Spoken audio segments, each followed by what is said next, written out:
Okay. Okay, called meeting to order. 6 o'clock. All right. Anybody have a flag handy, Jack? I do. Okay, I do. Denise has one. Okay, There we go. all right, There you go. all right. I pledge allegiance to the flag To the flag, United States of America, and to the to republic, the republic for which it stands, One name. one nation, under God, indivisible, with liberty and justice for all.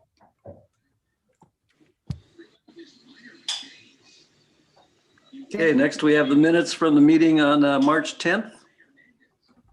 Whoop, there's somebody else. Is there any corrections, additions? If not, I'll entertain a motion to accept them. I make a motion that we accept the minutes as written. I'll second that. All right. I'll do the roll call. Bob Fulkerson, Aye. Jack Foss, Aye. Tyler Cobb, Aye. Patty Martinez. Aye. Okay. Motion passes. Is there any additions or corrections to the agenda? I have no agenda and nothing new. None. Then we will move on to the public safety reports. Who we got? Officer Key. Good evening. Good to see everybody tonight. We had 4 collisions since the last meeting, and it looks like 2 of them were at the intersection of the 134 and 118, non-injury, and then we had 1 injury collision, Donlin at Donlin, and there wasn't a whole lot of collisions since the last meeting, so that's what we had.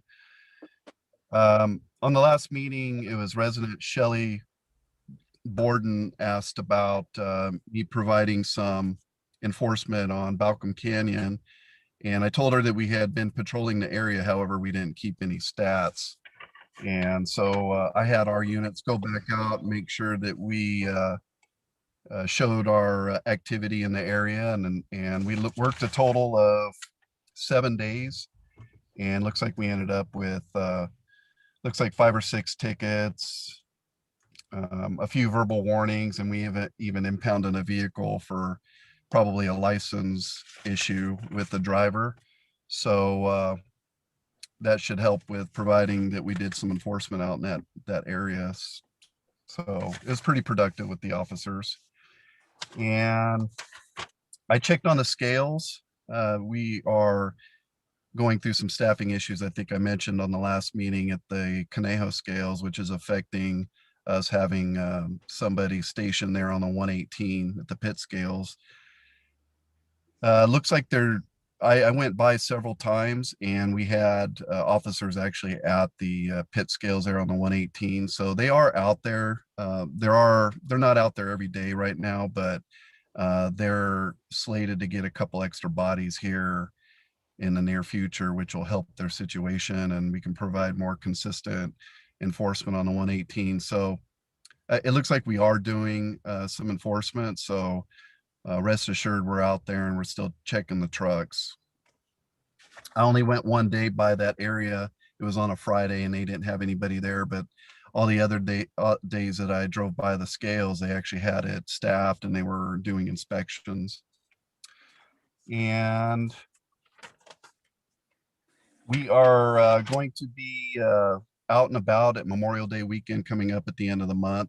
We'll have 80% of our staff out on patrol for all 3 of our shifts. So throughout the state, we'll be enforcing seatbelt violations and looking for DUI drivers and just trying to make the roadways safer for everybody. So just be aware that we'll have some extra units out and about, and be careful that weekend. It is a lot of extra folks out there drinking and driving and making it unsafe. So we're going to do our best to stop them before they get to anybody else.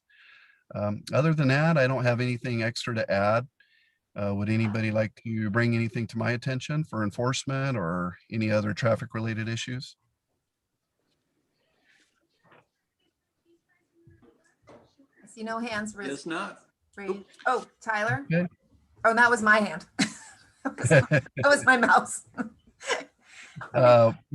Just on a side note, really quick, things are starting to open up and we want to get more involved with the community. So what we're going to do in the near future is, we have that coffee with a cop program, and Lord knows I like drinking coffee, so it's a perfect program for me. And I think we're going to try to go over to the Somis area, maybe around the store, and maybe set up Easy Up, and I encourage folks from the area to have coffee with us, and just so we can talk about what's currently going on in law enforcement and the highway patrol specifically. So, and also for us to get to know everybody. It's important for me to get to know all of you and the folks in the community, so that, when anything ever happens, we have that relationship already established. So just an idea that should happen in the near future, and I'll try to give you that date so that if you want to stop by and have a cup of coffee and talk, be more than happy to. Oh, when you do have a day, let me know and I can send it to our distribution list or Yeah, email. we'll do. Yeah. All right. Thank you. All right. Enjoy Well, the ball everybody, game. yeah, we'll do. Thank you. All right, take care. Okay, next, there's Linda. She's up Thank on the you. agenda now. I just really want to make sure is 479-1422, if that's sheriff's.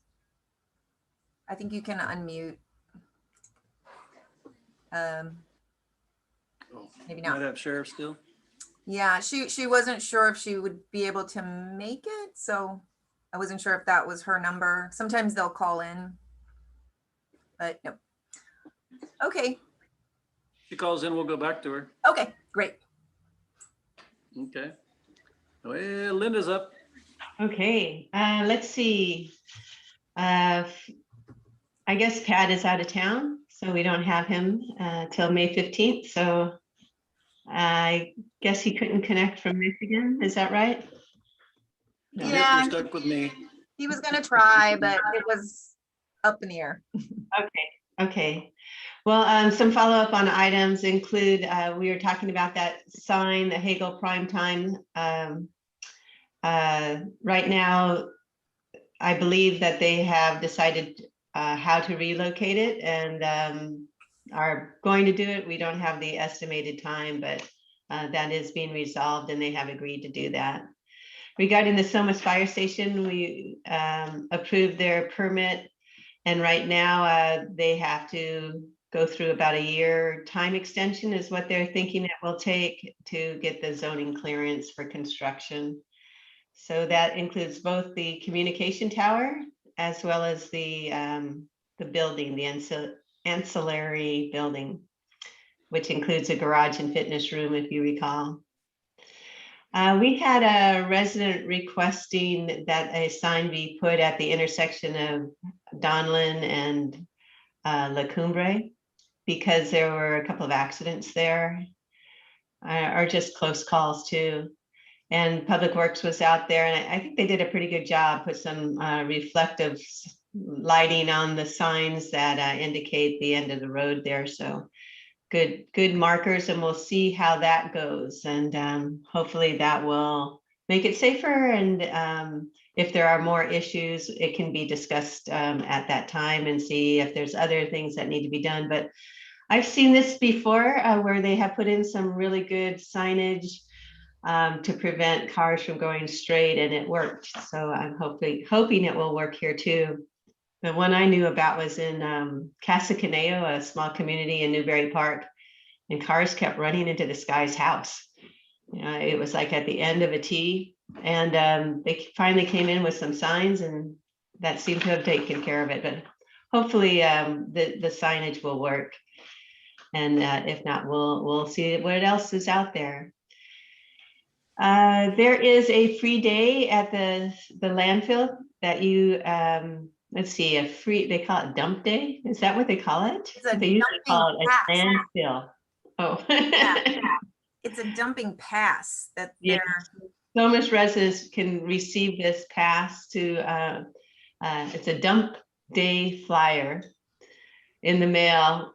You'll be getting that from Gold Coast Recycling Facility. And that will allow you to take your bulky items, trash and such to the dump. Is that right? It actually, you know, while it says it's the flyer is coming in the mail from Ventura, the dump is actually Waste Management, isn't it, in Simi Valley? Do you know? No, this one is actually for the one in Ventura.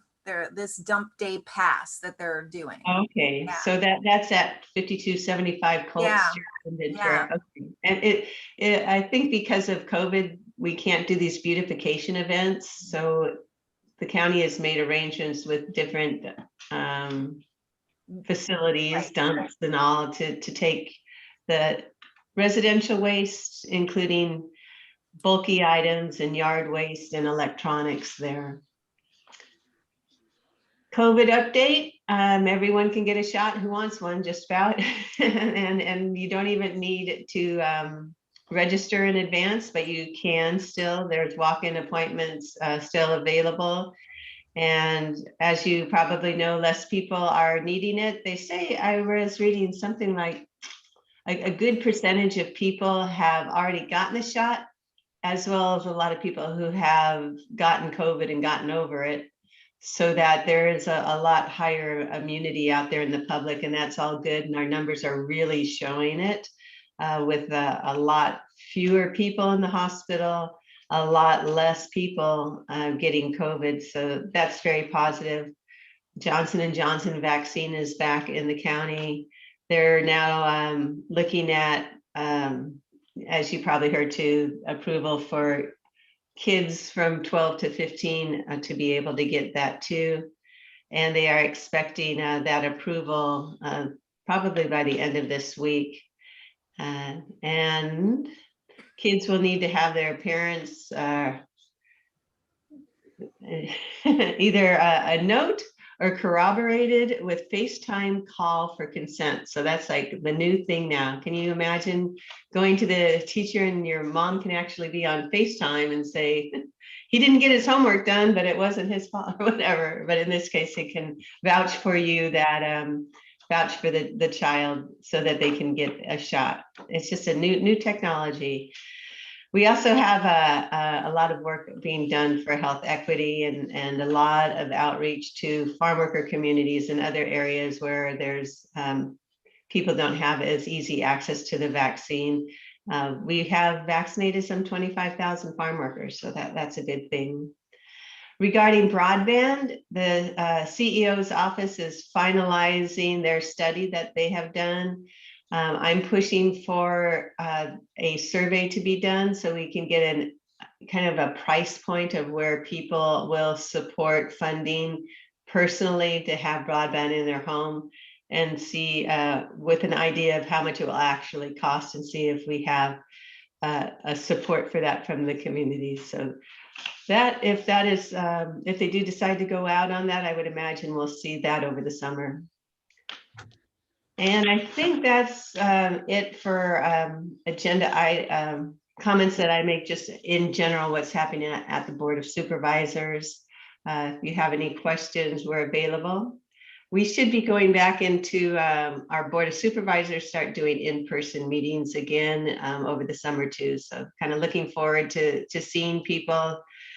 And as you know, things are getting better out there. I've been now I'm actually not Zooming it quite as much and going out and making in-person speeches and things like that and greeting the community. So that's good. It was nice to also hear, you know, our law enforcement are getting out there too and being able to do their coffees and things. So good stuff. Okay, thank you. Mhm. Sheriff chime in yet?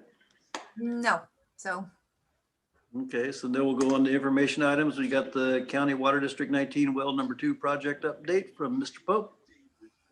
Good evening, Is he everybody. around? Yep. There he is. Thanks for having me. Joe Pope with the Public Works Agency, Water and Sanitation. I manage your Waterworks District 19 system with our great operators and team of engineers. So I'm here to just give you an update on where we stand with the Well 2 project. So the project, as you may recall, it's to correct a state ordered issue to clean up the iron and manganese in the well. So the iron and manganese creates that brown sort of cloudy look in some of our district's water, some of the residents' water, and it can stain laundry, stain bathtubs and wash basins, etc. So the state had ordered us to clean that up. We're finally at a point where we are going to start construction next week. So as you may recall, so we passed a well 2 surcharge back in December. The board passed that, and that was to augment the funding that we had received from the state. We had received a $2.65 million grant from the state to help with that project, but it wasn't quite enough to fund the full project. So the board on April 20th approved our loan request and also our approval to award the contract. And so like I said, the construction starts next week. They'll start with site setup and grading and just getting some of the underground work, the trenching and whatnot done. The project location, as some of you may or may not be familiar, this is also known as our Bradley well. So it's right off of Bradley Road, just south of Burlwood. So that's the project location. So if you see activity there, just know that that's all good stuff. It's and when this project completes, it should be completed by next year. We'll have 2 of our 3 wells in the district with that iron and manganese treatment. So, and the good thing is those 2 wells produce the majority of the water for the district. So our 3rd well, well 3, will need treatment, but we don't really produce that much water for the district out of that well. So we're not as concerned, and the state's not as concerned on the treatment of that well. So I'm here for questions if you have any.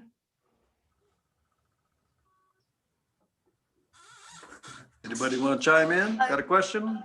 Any MAC members? Then if not, I think Miss Allen. Ms. Allen, you can unmute yourself. Okay, Yeah. great. Thank you. I have a quick question. Will this do is it just a treatment project, or will there be any change to production and potentially pricing? No, it won't change production or pricing. The pricing you have today it will continue after this project is completed, or during and after the project's completed. So the surcharge, the well 2 surcharge that was passed in December, that is to do 2 things. One, pay for the loan, the annual debt service for the loan for well 2, and also that's a variable interest rate. So we're actually collecting more than what we'll need for the annual service, but that could change. And when we pass that surcharge, it's also to go towards any other capital and infrastructure projects that are required going into the future. So we're going to maintain that surcharge for the foreseeable future.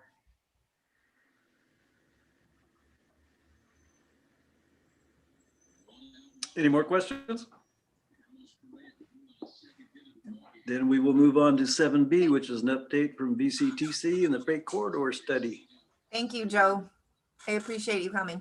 You're welcome. And if you'd like, I'm going to stick around for the farm worker housing project update, just because there's water involved with that project. So I'm just going to mute and stop my video. And if I need to chime in, or if there's questions for me, I'd be happy to answer.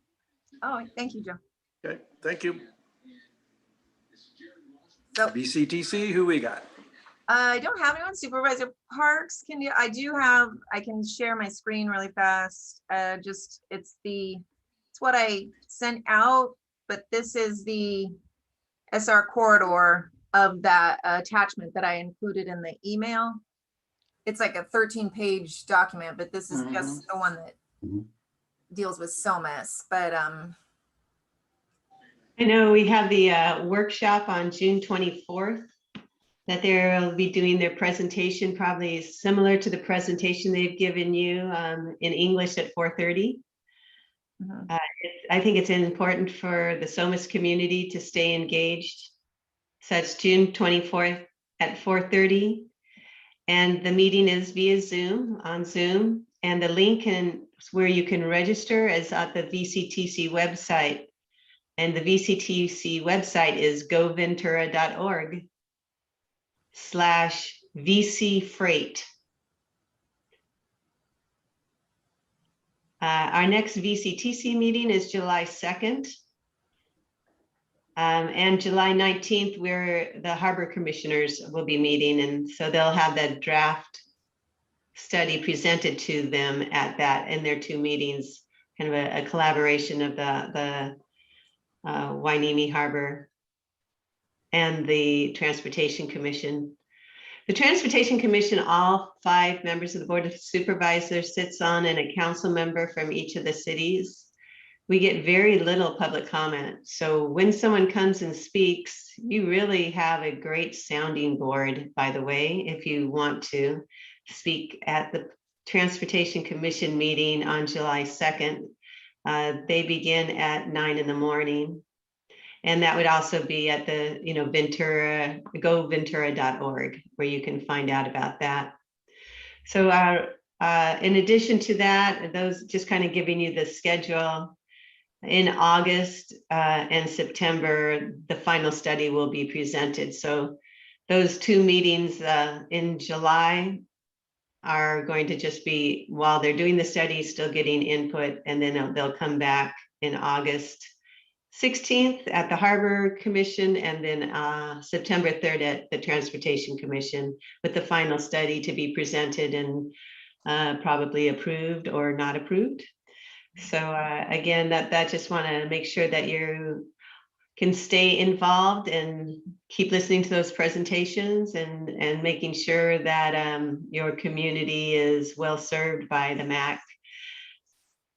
I think, if they had some changes or other information beyond what they presented to you, they are most willing to come back to the MAC.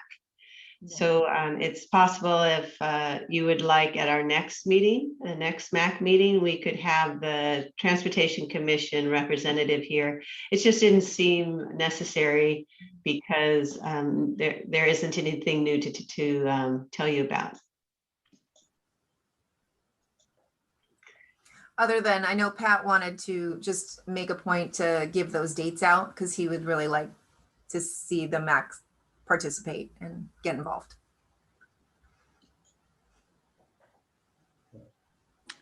Question for Linda, is there any more update on the curb and gutter and sidewalks from Somis to Camarillo? No, They've been surveying.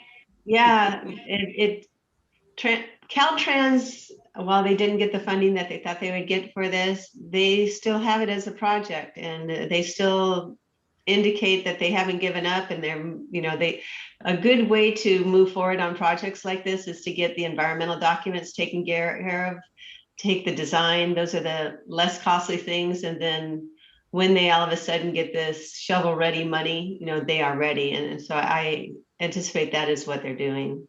They're getting all their ducks in a row. So if they can get the infrastructure money, they'll be able to move forward. And it is nice that it's so comprehensive in what they're looking at.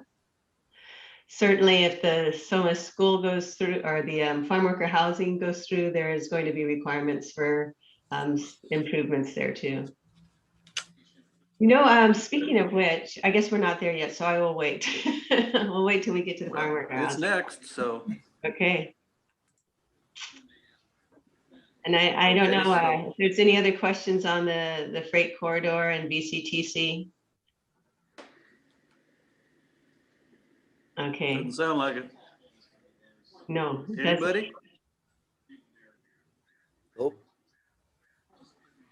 Okay, we'll move on to 7C, which is the farm worker housing project update. You're back on, Linda. That's great. I'm so glad I could make the meeting here. I know Pat Richards is working with our planning director, Dave Ward, on the one thing that he was very concerned about, which is regarding the form that gets filled out to verify that the residents are actually farm workers. So I'm glad that we were able to put them together. I think they weren't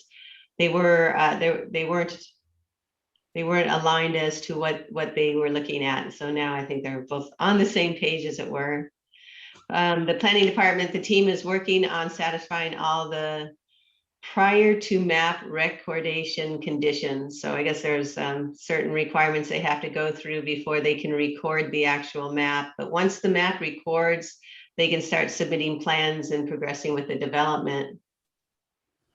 I know we have Joe Pope there too, and we had an interesting presentation at our Board of Supervisors regarding some work with Ventura Regional Sanitation District and some that we've decided as a county to take on that VRSD had been doing previously, because we found that the county can actually do it at less cost and more efficiently. And I'm just real curious to see how the sewer treatment, the packaged sewer treatment plant is going to materialize with that project.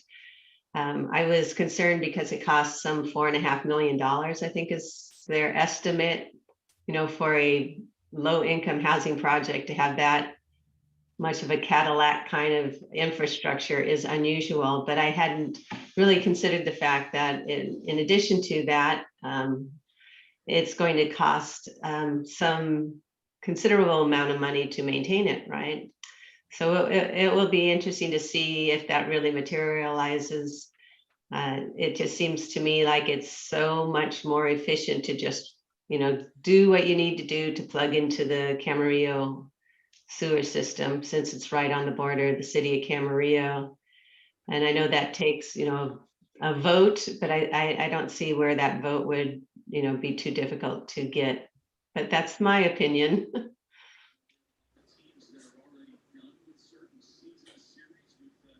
We do That would also, seem to be the logical thing. yeah, it is very logical. But I don't think Camarillo wants to have anything to do with it. No, I don't know if that's so much the case or not, because they would receive funding that would pay for their costs. And they don't have to worry about the potential of what happens if something goes off a little bit right on their city border. They don't want to have that issue either.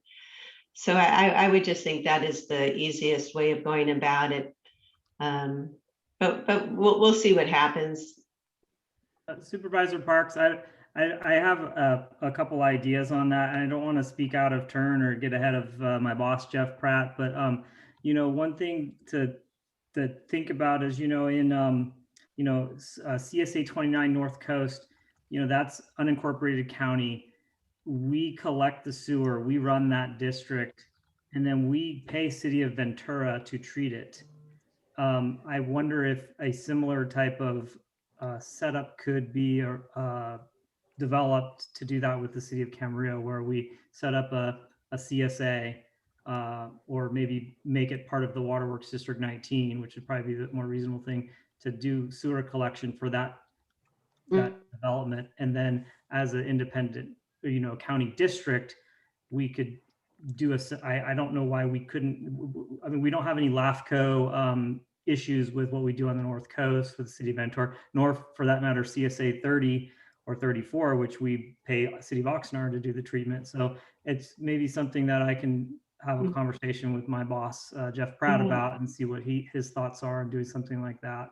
Yeah, so that's just like another option in there too. You can plug into the City of Camarillo. There might be the ability to, do this. And I guess when you're referring to it, it'd be more like trucking it. Is that right? No, I think you would make a physical connection into it. I mean, we have a physical connection with the City of Oxnard. We have physical connections with the City of Ventura.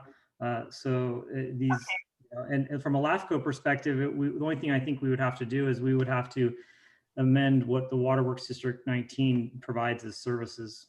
Mm-hmm. And the basis for why they cannot connect to the City of Camarillo is because of the SOAR initiative specifically says that you can't hook to a sewer system without going to a vote of the people, because it's seen as another growth inducing thing. If you need to bring in several hundred units and connect to a sewer system, that's urban development is the way it's looked at. So I don't know if that's would still not have to trigger the SOAR vote, but I'm also thinking go for a SOAR vote, so that's like option number 3.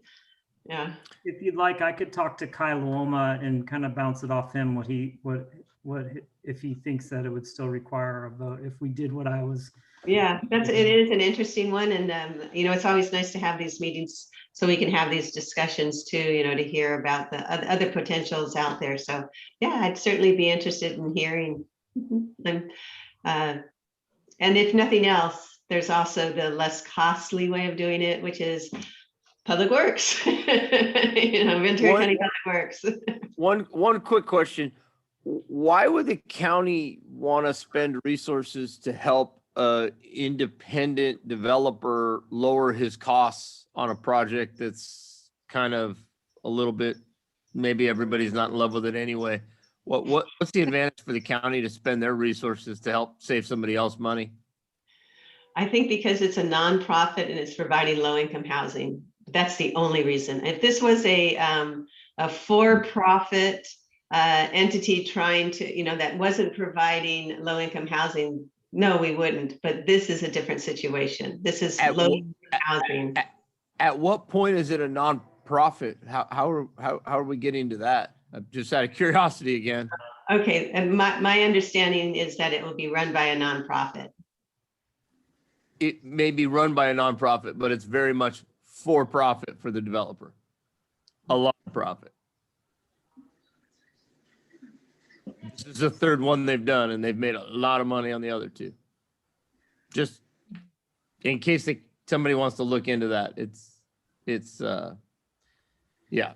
So I can speak to how we would normally work with the developer, because obviously we're working with the developer on the water side. So they have to pay all the infrastructure costs up front. And so I see your point though, right now they have a very expensive package plant that they have to, invest in. Obviously, if we did something cheaper, that's still their cost, right? The county doesn't pay for that infrastructure development just the same way the county is not paying for them to connect into District 19's water infrastructure. So I think it comes down to operational costs for the tenants ultimately, right? The people renting the houses are going to have to pay for those operational costs to run that package plant. And so if there's a cheaper way to operate it, and also, I mean, I live in Santa Rosa Valley, but I know sometimes the wind blows from there. I don't want to smell a package plant. And I know when the wind's blowing the other way, you guys don't want to smell it either. So there's a whole slew of reasons why, as a community, we might want to do something, an alternative. That makes a ton of sense. I was just a little thrown off with trying to save a developer money, which generally I didn't think the county really did. And the nonprofit thing kind of threw me for a loop, because that it doesn't show nonprofit except for how they're going to run it. But that unless I misread a lot of that stuff, I didn't catch that part. So yeah, and that's why I'm saying surprised that they would be able to build something that expensive and have it pencil out. But the concern I'm bringing up is the operating costs, because we are finding that VRSD is more expensive than the county, to the point that the county is stepping into some agreements where we had VRSD before.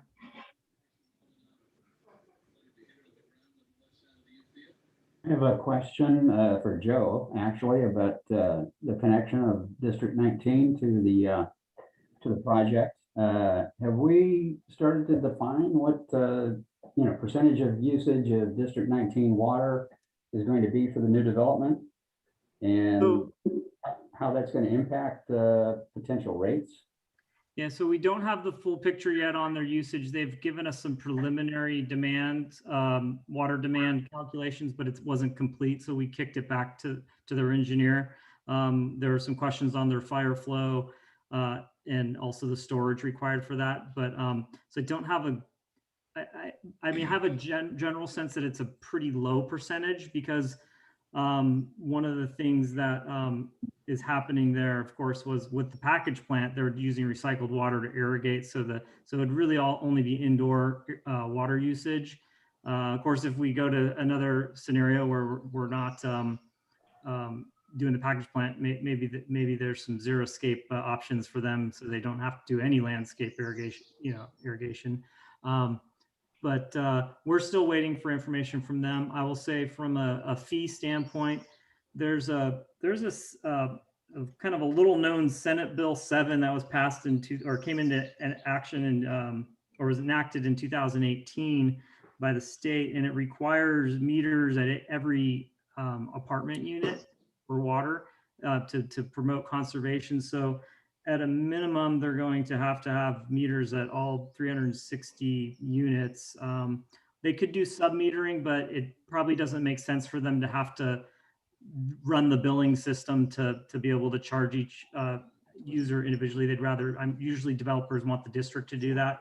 So that you look at the fixed meter charges, that alone generates a significant amount of additional revenue for the district, which when you factor in it's mostly indoor water use, I think the revenue picture looks very favorable for the district with this project.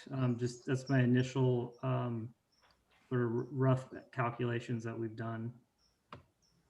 Thank you. Has the District 19 figured out how they're going to hook up this development? Is it going to be a turnout from Cayugas, or is it going to be a mile-long 12-inch pipeline, or what have you come up with? Yeah, it's most likely going to be a pipeline connected into the going up Somis Road to where we have our water main. But we haven't, they haven't, like I said, we haven't seen their full design yet. We've kind of been in back and forth talks, and they've been sort of pulsing us on what we'll accept and what we won't. The issue with doing a turnout with Cayugas is Cayugas won't, there's not enough demand from that development to where it would really work with the way Cayugas structures their, Cayugas doesn't really provide that fire flow storage that they would need for the project. So that's why they really have to tie directly into our current system. And any additional storage that the project needs, and we have the 538 reservoir project. That's one of our next projects in the hopper. And so if they have additional storage requirements, which they will, we can actually have the developer pay a share of that project if we're required to upsize that reservoir, by 100,000 gallons or what. We'll have to see what their requirement is, so we can have them actually help with some of those infrastructure costs. Where is that reservoir going? That's an existing reservoir. It's off of Worth Way.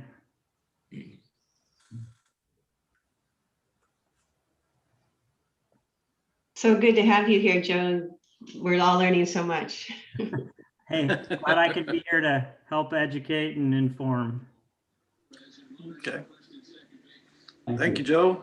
Welcome. Do we have anybody else on the farm worker housing to say anything? I mean, a report from an agency or something? No. We can keep it on your agenda and keep giving you updates as we get them. Yeah, that should probably stay on the agenda as a standing agenda item. Okay, does that mean we move on to council comments on items not on the agenda? Just thanks to Supervisor Parks and to Denise for working the issue for the end of Donlin and Donlin intersection. There were three accidents there, and one of them was a fatality. So hopefully, like Linda said, hopefully it works. We'll stand by. Thank you.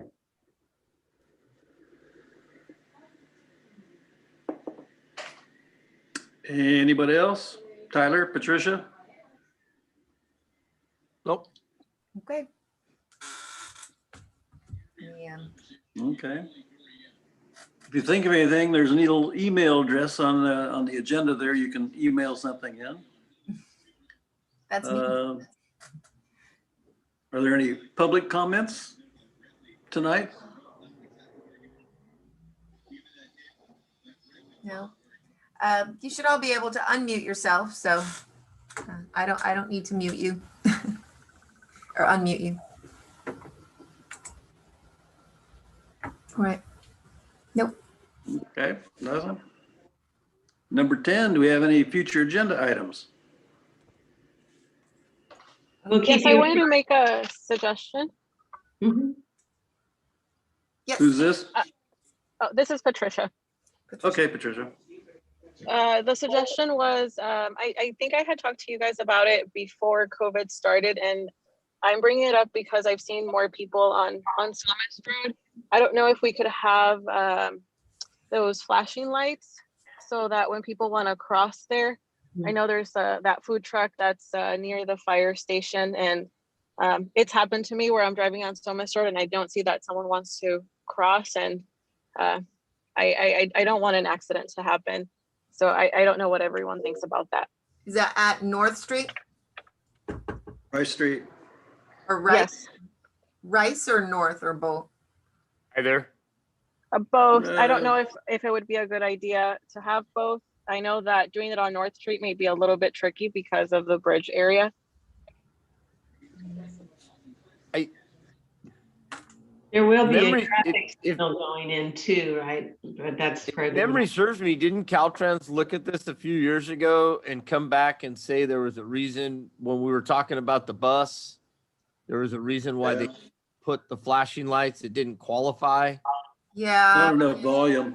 The vol. it's Yeah, not enough volume, or there was something that it didn't qualify for the flashing lights, and they came out and repainted it right after we talked to them about it, but that was about as far as they said they could go. I mean, don't hold me to it, but I remember this conversation when we were talking about the buses a few years back. You know, that reminds me too, though, the Transportation Commission, or I'm sorry, our Transportation Department got funding for safe routes to school, they call it. And that involves flashing lights in front of the school. So I wonder if that might be part of a potential consideration of a safe routes to school funding for flashing lights, since we're putting it by school. So I can, let us ask our transportation department. Of course, it's Somis Road, so that means it's Caltrans, right? But it's something that we could ask about. And I was saying that the traffic signal that's supposed to go in along with the farm worker housing, that's farther down, so it's not really gonna make much difference for North Street, right? Right. Yeah, that's a mile away. Yeah. Okay. well, I'll keep the farm worker housing on as an agenda item. Our board also did approve the funding. Maybe that's what Joe was talking about, for moving forward with the well treatment. So that's good. Yeah. It was a good compromise, worked with the Waterworks district there. And maybe the freight corridor, we'll put that back on too. Right. I was just gonna ask if you wanted to have that. Especially since it'll be before I think before the final draft is at It could be August, okay. right. I guess it's September for transportation. Okay. TC, yeah. And so I think it'd probably be a good idea to have Vinny's send you a reminder email about when the Transportation Commission's meeting and when the workshop's coming on the freight corridor, so you can all have that, as well as those who have signed up to be on the SOMAS list. Good idea. Yeah, so easy to be attending meetings when it's by Zoom. You know, you don't have to drive or figure out. I know people who can't attend meetings at night because they don't drive at night, you know, so all of that is no longer an issue with Zoom. And I think a lot of the boards and councils are all going to be going back to public, but we'll keep the Zoom option. So that's something kind of a benefit of having everyone stuck at home. We now have this ability to have it in all of our meetings. I do know that Dr. Vaca had wanted to give a brief update, but he had another meeting at the exact same time. He was gonna jump on after 7, but it looks like we're wrapping up before 7. That's Yeah, it's like the first time, right? I did email him to see if maybe he wanted, but I'm sure he's busy with his meeting. So if he has any updates, I can always email that out. Oh, We had our, oh, We had our school board meeting last night and I asked him, and he says, well, I'm just gonna watch. I don't have anything to say too much of, so. Oh, Okay. And we can give him the option at the next meeting to sign on, yeah. come and speak. Shelley, did you? Yeah, I just wanted to make a specific request if I could. We have the farm workers housing as a recurring agenda item, which I think is awesome and I appreciate it. One of the big issues for my household that we worry about, so we worry about the infrastructure, Somis being able to support the infrastructure of farm worker housing generally, and that's what I heard everyone talking about. So, and that's on our minds, but specifically water and being able to support that consumption and the water treatment. So if we could continue to maybe ask Mr. Pope or, the Works Department to come and sort of share updates specifically. Because like tonight, it was such a good question from Mr. Foss about, can you share specifics? And he gave a good answer from the information that he had, but he just didn't have all the information yet. If we could get a more specific answer as we go, that would be wonderful. I don't know if that's possible, if we could be specific around that. I think that's a Well, great idea. anything's possible. I'm making the request. What can I say? Sure. It's also a good idea because, you have input and there's suggestions made and they try different ways, and I think we heard some of that tonight. So I think that's a great idea. Okay. Anything else? Well, you can always Well- email me any ideas, so my email's on the agenda, so. All right. Well, we went a little over 45 minutes, but we'll entertain a motion for adjournment. I will make a motion to adjourn. I will Second. second the motion. All right. Tyler. Aye or nay, I guess. I'm doing the roll call. Oh, I don't think we Oh, really, yes. not Yes. roll call, but Bob. We don't really need Bob, Yes. Jack, Yes. Patty.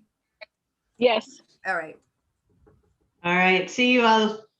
thanks, everybody. Thank you all. Thank you. Very Bye, everyone. Thank you. Bye. Bye. Ran a quick meeting there.